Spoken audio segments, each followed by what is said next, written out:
कि मेरे दल के लोग केंद्रीय मंत्रिमंडल में शामिल हो, तो हमको लगता है कि घिघियाने के लिए गए हैं और चिरौरी करने के लिए गए हैं माननीय प्रधानमंत्री का। जब कोई मामले आते हैं तो बिहार को विशेष राज्य का दर्जा मिले, ये केवल आवाज उठाते हैं, लड़ाई नहीं लड़ते हैं। बिहार के मुख्यमंत्री नीतीश कुमार आज दिल्ली दौरे पर निकलेंगे। अटकलें लगाई जा रही है कि कैबिनेट विस्तार से पहले जिस तरीके से सुगबुगाहट तेज हो चुकी है जेडीयू खेमे में, लगातार कई नाम सामने आ रहे हैं जेडीयू की तरफ से जो मंत्रिमंडल में शामिल हो सकते हैं। इसको लेकर जब हमने राजद के नेता भाई वीरेंद्र से बात की तो साफ तौर से उन्होंने कहा है कि जिस तरीके से पिछली बार इन्हें मुँह खानी पड़ी थी, 1 सीटें जो मिल रही थी मंत्रिमंडल में, इस बार भी उसी को लेकर ये दिल्ली जा रहे हैं अपनी सेटिंग करने। हालांकि जेडीयू ने इसको खारिज किया है और साफ तौर से कहा है कि ये मुख्यमंत्री का निजी दौरा है, लेकिन कैबिनेट विस्तार से पहले मुख्यमंत्री का दिल्ली दौरा कहीं ना कहीं सवाल खड़े करता है कि जिस तरीके से पिछले कई दिनों से बिहार में अटकलें लगाई जा रही है कि कैबिनेट विस्तार होने के बाद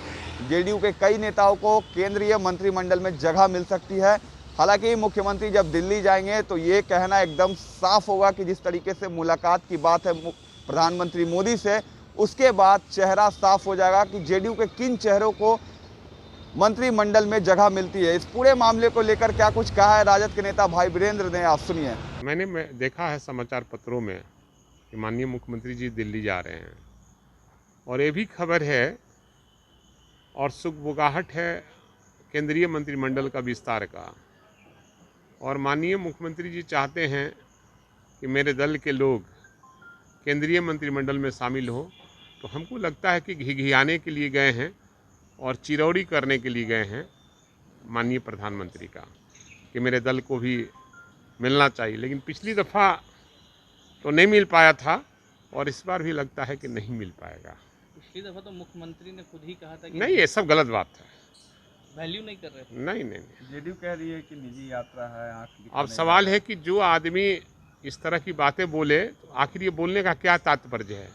बहुत लोग रेस में हैं, वो चाहते हैं कि माननीय मुख्यमंत्री के इर्द गिर्द रहने वाले लोग बन जाएं, लेकिन कितना मंत्रिमंडल में शामिल होगा, हमको लगता है कि केंद्रीय मंत्रिमंडल में ये लोग शामिल नहीं हो पाएंगे। लोगों को जानकारी है कि आरसीपी टैक्स पटना में भी, पटना बिहार में बंधा हुआ है, ये केंद्र में भी आएगा लोग तो आरसीपी टैक्स बांधेगा लोग, और बिहार को तो बर्बाद किया, देश तो बर्बाद है ही और बर्बाद करने का काम करेगा। के नाते आप क्या भूमिका चाहेंगे मुख्यमंत्री से कि बिहार की बात को उठाए दिल्ली में जाकर?